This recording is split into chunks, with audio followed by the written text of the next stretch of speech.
नमस्कार दोस्तों, मैं विजय कुमार आपका स्वागत करता हूं आपके अपने YouTube channel true in details में। दोस्तों, आप भी अगर पुलिस बनने की तैयारी कर रहे हो तो ये 20 प्रश्न आपके लिए बहुत ही महत्वपूर्ण है दोस्तों, क्योंकि ये चुनिंदा प्रश्न है दोस्तों।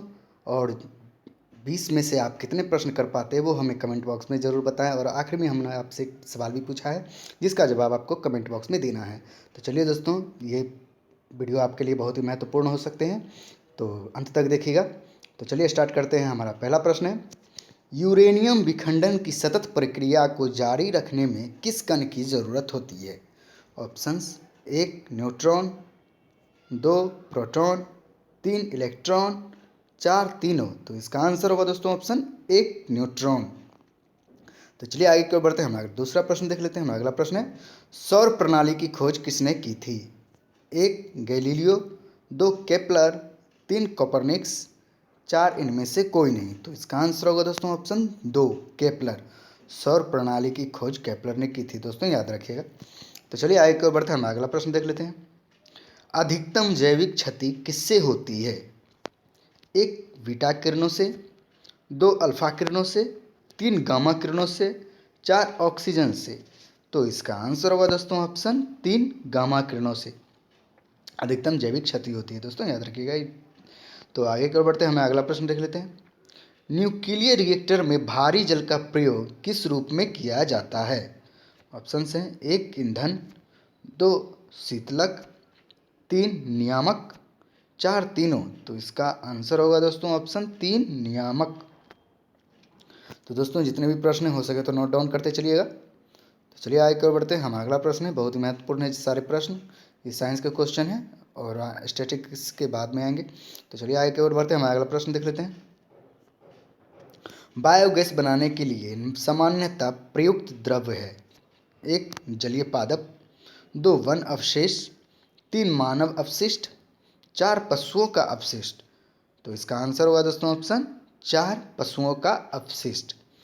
तो चलिए दोस्तों आगे की ओर बढ़ते हैं। हम अगला प्रश्न देख लेते हैं। मोनोजाइट बालू में निम्न में कौन सा खनिज पाया जाता है?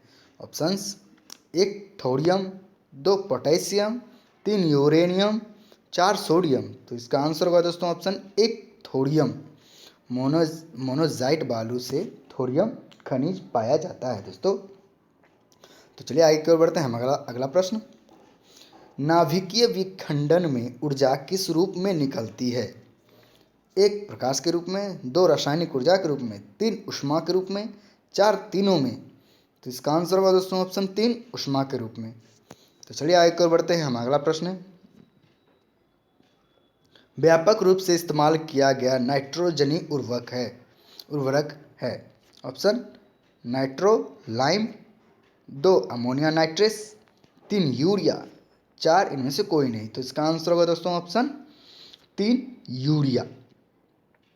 तो चलिए आगे की ओर बढ़ते हैं। हमारा अगला प्रश्न है, ये मॉक टेस्ट है दोस्तों, आपकी तैयारी को जांचने के लिए है, तो अंत तक जरूर वीडियो देखिएगा। तो पृथ्वी पर वर्तमान मानव होमोसेपियंस का इतिहास कितने वर्ष पूर्व आरंभ हुआ था? 1 10,000 वर्ष पूर्व, 2 5 लाख वर्ष पूर्व, 3 50,000 वर्ष पूर्व, 4 20,000 वर्ष पूर्व। तो इसका आंसर होगा दोस्तों ऑप्शन 1 10,000 वर्ष पूर्व। तो चलिए आगे की ओर बढ़ते हैं। हम अगला प्रश्न, नवजात शिशु में लगभग कितनी हड्डियां होती है? ऑप्शन 1 206 हड्डियां, ऑप्शन 2 500 हड्डियां, ऑप्शन 3 300 हड्डियां, ऑप्शन 4 345 हड्डियां। तो इसका आंसर होगा दोस्तों ऑप्शन 3 300 हड्डियां। नवजात शिशु में लगभग 300 हड्डियां होती है दोस्तों। और मानव शरीर में, मतलब वयस्क शरीर में 206 हड्डियां होती हैं दोस्तों, याद रखिएगा। और नवजात में लगभग 300 हड्डियां होती है। तो चलिए आगे की ओर बढ़ते हैं। व्हेल में श्वसन किस अंग में होता है? 1 फेफड़ा, 2 गिल, 3 त्वचा, 4 दिल। तो इसका आंसर होगा दोस्तों ऑप्शन 1 फेफड़ा। व्हेल में फेफड़े से श्वसन होता है दोस्तों, याद रखिएगा, फेफड़े में श्वसन होता है। तो चलिए आगे की ओर बढ़ते हैं। आधुनिक मानव जंतुओं के किस वर्ग में रखा गया है? आधुनिक मानव को जंतुओं के किस वर्ग में रखा गया है? ऑप्शन 1 सिटीमिया, ऑप्शन 2 प्राइमेट्स, 3 कार्निवारा, ऑप्शन 4 इनमें से कोई नहीं। तो इसका आंसर होगा दोस्तों ऑप्शन 2 प्राइमेट्स। आधुनिक मानव को प्राइमेट्स जंतुओं के वर्ग में रखा गया है दोस्तों, याद रखिएगा। तो चलिए आगे की ओर बढ़ते हैं। राज्यों में राष्ट्रपति शासन की अधिकतम अवधि कितनी है? 6 माह, 2 3 वर्ष, 3 5 वर्ष, 4 8 माह। तो इसका आंसर होगा दोस्तों ऑप्शन 2 3 वर्ष। तो चलिए आगे की ओर बढ़ते हैं। योजना आयोग का पदेन अध्यक्ष कौन होता है? 1 राष्ट्रपति, 2 उपराष्ट्रपति, 3 सर्वोच्च न्यायालय के मुख्य न्यायाधीश, 4 प्रधानमंत्री। तो इसका आंसर होगा दोस्तों ऑप्शन 4 प्रधानमंत्री। योजना आयोग के पदेन अध्यक्ष प्रधानमंत्री होते हैं, चाहे जो भी प्रधानमंत्री बने वो पदेन अध्यक्ष ही होते हैं दोस्तों, याद रखिएगा योजना आयोग के। तो चलिए आगे की ओर बढ़ते हैं। अगला प्रश्न, किस शासक की मृत्यु पोलो खेलते समय हुई थी? ऑप्शन 1 अकबर, 2 औरंगजेब, 3 बलबन, 4 कुतुबुद्दीन ऐबक। तो इसका आंसर होगा दोस्तों ऑप्शन 4 कुतुबुद्दीन ऐबक। तो चलिए आगे की ओर बढ़ते हैं। हम अगला प्रश्न देख लेते हैं। नीली क्रांति किससे संबंधित है? 1 दूध उत्पादन से, 2 खेती से, 3 मछली उत्पादन से, 4 कोयले से। इसका आंसर होगा दोस्तों ऑप्शन 3 मछली उत्पादन से। तो चलिए आगे की ओर बढ़ते हैं। भारत में निर्मित परम कंप्यूटर किस प्रकार का कंप्यूटर है? देख लेते हैं। ऑप्शन 1 साधारण computer, 2 super computer, 3 mini computer, 4 micro computer. तो इसका आंसर होगा दोस्तों ऑप्शन 2 सुपर कंप्यूटर।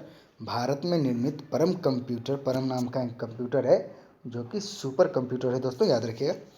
तो चलिए आगे की ओर बढ़ते हैं। हमारा प्रश्न, कहाँ राजा भोज कहाँ गंगू तेली कहावत का अर्थ है? 1 उच्च और साधारण की तुलना कैसी, 2 जलन होना, 3 हराना, 4 दूसरे को अपने से कम आंकना। तो इसका आंसर होगा दोस्तों ऑप्शन 1 उच्च और साधारण की तुलना कैसी। जैसे कि बोला जाता है कहाँ राजा भोज और कहाँ गंगू तेली, कहाँ उच्च और कहाँ साधारण। तो चलिए आगे की ओर बढ़ते हैं। हमारा अगला प्रश्न, रघुवंशम के लेखक कौन हैं? Option 1 Ravidas, option 2 Kalidas, option 3 Jayadev, option 4 अश्वघोष। तो इसका आंसर होगा दोस्तों ऑप्शन 2 कालिदास। रघुवंशम के लेखक कालिदास हैं, याद रखिएगा दोस्तों। तो चलिए आगे की ओर बढ़ते हैं। हमारा आखिरी और देख लेते हैं आखिरी प्रश्न क्या है।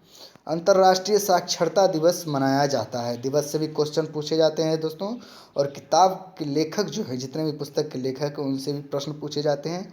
इसलिए मैं हर वीडियो में ये 2-3 प्रश्न जरूर डालता हूँ दोस्तों, और चुन के लाता हूँ, ऐसा नहीं है, चुन के लाता हूँ। तो देख लेते हैं इसका ऑप्शंस। 1 8 सितंबर, 2 8 दिसंबर, 3 8 मार्च, 4 8 जनवरी। तो इसका आंसर होगा दोस्तों ऑप्शन 1 8 सितंबर। अंतर्राष्ट्रीय साक्षरता दिवस मनाया जाता है 8 सितंबर को। तो चलिए दोस्तों देखते हैं आपके लिए क्या प्रश्न है। आपके लिए एक प्रश्न है भारतीय संविधान के किस अनुच्छेद में नागरिकता से संबंधित प्रावधान है?